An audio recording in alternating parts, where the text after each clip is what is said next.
As far as the tap room, the Monday it was announced in Harris County that dude I already decided and announced that we were going to be closed to the public, right? Because I thought it would be safe, meaning my guys are off.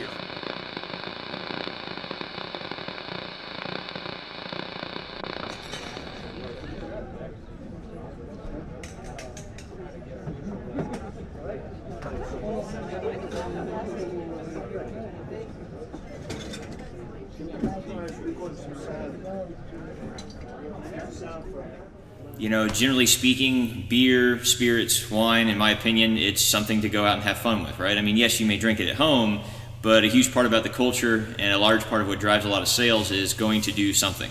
Like summer, you're going to float the river, right? Well, what are you going to do? You're going to pick a bunch of beer up, you're going to go float the river, and you're going to drink all the beer while you do that. So while you're buying beer to take home right now by yourself, a lot of people have figured out that, like, while on a normal Saturday after they've been working all week or something, they'll sit there and have a few beers. But when you're home Monday, Tuesday, Wednesday, Thursday, it's not nearly as fun because you don't have that extra interaction. Because of that, overall, I believe that it has kind of fallen. I know our sales have fallen. Obviously, the first thing that got nixed was bar business. So draft keg business, which has a relatively high margin for us, got reduced heavily. And so that's unfortunate. But at the same time, it's what it is. I mean, you can't do anything about that till it comes back, right? As far as the package sales go, we are with 2 wholesalers in the Houston area, so that we still do have some presence out there. The thing we can no longer do, and why we still have theoretically gone down a little, is we used to have our sales guys out there working it, getting in case stacks, working for an end cap. We can't do that anymore. It doesn't make sense for me to put my guys out there to do that, knowing what they could get, which would be COVID, right? So that's kind of silly. And the second part is, if you have been to a grocery store lately, they're kind of out of everything. Not beer and wine, but those people are helping across the board. So it doesn't make sense to have them go find that person, try and sell that in right now. So you kind of have to rely on the wholesalers to do what they're going to do. That's a scary topic, which we might cover later or not. But that's kind of what we have there. The other interesting trend that we've seen, and this is data, I was talking to a couple brewers about it. Texas Craft Brewers Guild also talked about it. People have slowed down their buying of 6-packs, which is the primary bread and butter of most smaller breweries like myself. And they've gone for 12, 15, and 18 packs. And I think 18 is the most popular, and most of the people who do those are your bigger brewers. So typical domestics are still doing pretty well. But if you think about if you're going to go to the store and stock up, well, if you're also looking at price point, how much you're drinking, you might want to go for that bigger, that reduction in price. So those larger packs have kind of taken over. At least right now, I don't know if that will be long term, but right now people are looking for that, and those are going well, but we're not in that. So while normally you would think, if everything stayed the same, we would have hit a bump. Instead, people kind of shifted their buying to those larger packs. You get a little bit of a discount per beer. It's easier to pick up, put in your cart, and that's how that's been impacted. As far as the tap room, the Monday it was announced in Harris County that noon. I already decided and announced that we were going to be closed to the public just because I thought it would be safe. Meaning my guys are off, but we have applied for PPP, so hopefully I'll be able to get them money, and that'll get us through most of this without any kind of negative real implications for them.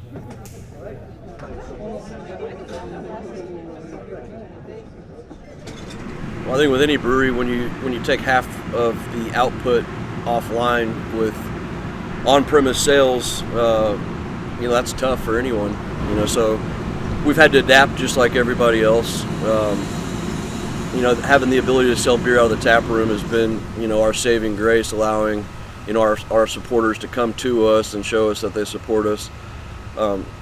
So these are unprecedented times. There's no question that there's going to be some real heartache with people that have put their life into breweries, and I just hope this thing gets over with sooner than later so we can get back to business. But there's no way to sugarcoat it.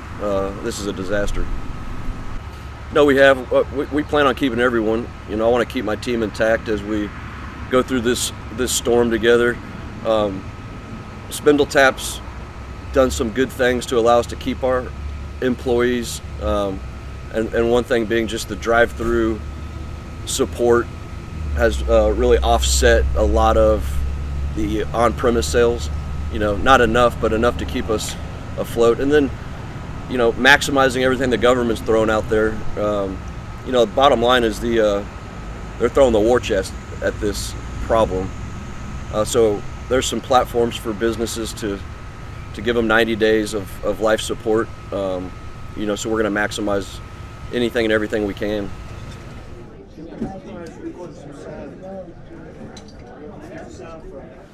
I mean, it's definitely had an impact. It's being a new brewery. We were just kind of finding our stride. We were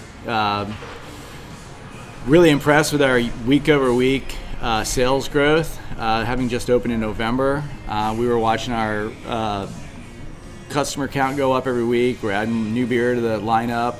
It seemed like it was smooth sailing.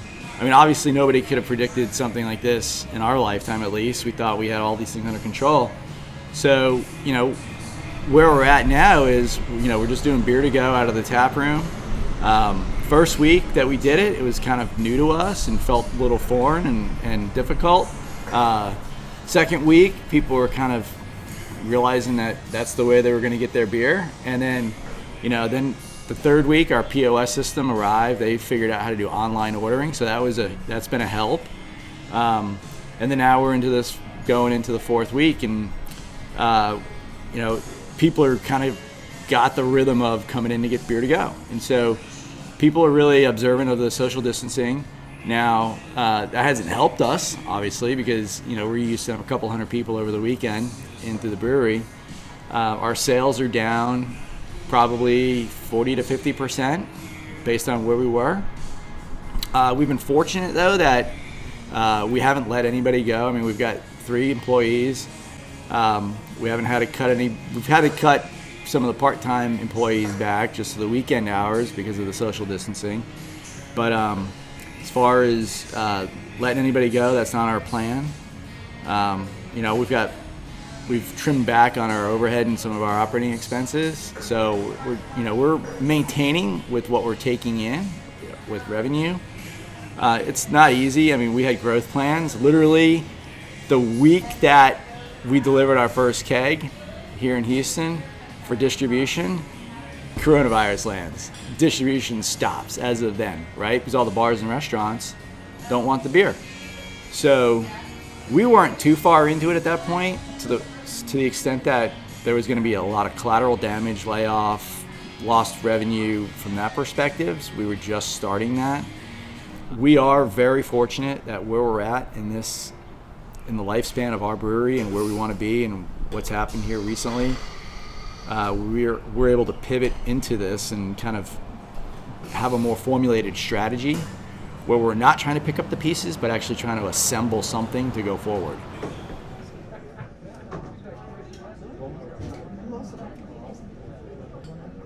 So the COVID situation has impacted us in a lot of ways. Obviously, in terms of the market doesn't really exist like anymore.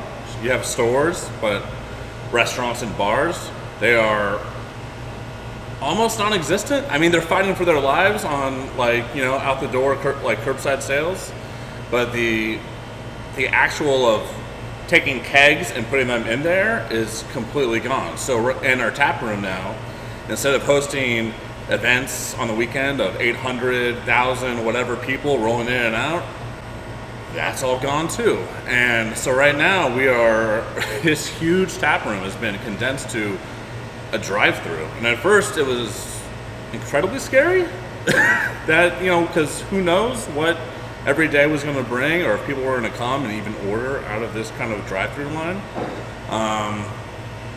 But people have come, the community's come, and it's been pretty tremendous what's happened.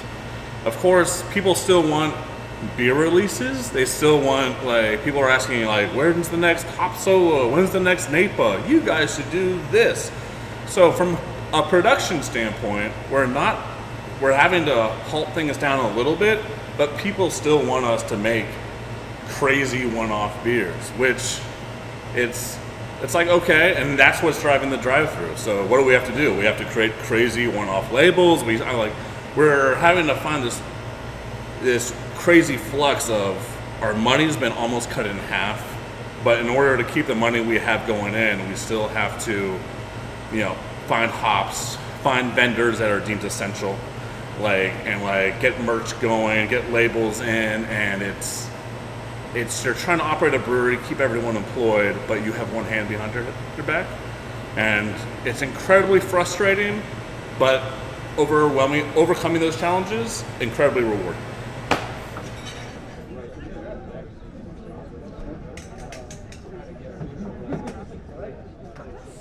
Yeah, look, at a broad level, it's been quite devastating, as you can imagine. Tap room is still operating on a to-go basis with both a restaurant, or the food and the beer.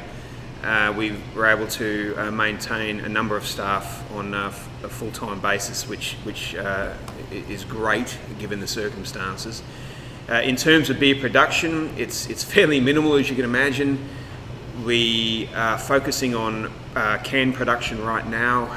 Grocery stores, liquor stores, and a couple of our customers with smaller grocery stores are continuing to. We're seeing some good demand there, and in fact, it's quite interesting that with the to-go sales here at the tap room, we're actually seeing a bit of a change in dynamic in terms of our consumers' purchasing habits, and they're coming straight to the brewery to purchase, or straight to the tap room. And so we are seeing an overall similar levels pre and during COVID-19 in terms of our package sales between grocery stores and tap room. It's just the split between the two has changed a little bit. It's difficult to definitively pinpoint the behaviour. However, just from my own personal experience, if I can avoid going to a grocery store, I will. Just for the uncertainty and the risk factors. So to be able to come to a tap room such as Platypus and our colleagues in the industry, it's twofold, and we're getting this feedback from our customers. Number one, they're proactively supporting their local business, which in itself is just an amazing thing that we're seeing from our community. But number two, it's a more convenient and risk-averse way to get your beer supplies. The kitchen's been pumping out some great food, and for us specifically, we've had to, I wouldn't say reinvent ourselves, we've had to be incredibly dynamic, and that includes things like using our smoker and coming up with some smoked foods which people are just absolutely loving, plus some of our old favourites from our regular menu. I do want to tell everybody that, hey, for everybody buying our beer during this, I really appreciate it. Thank you very much. Every little bit helps, and so anytime you buy it for what we have, that's awesome. And I want to let everybody know, while you're doing that, please be safe. Take care of yourselves, because at the end of this, we're going to have a really huge party. So come on out when that happens. In the meantime, stay home, stay safe, and drink a whole lot of beer.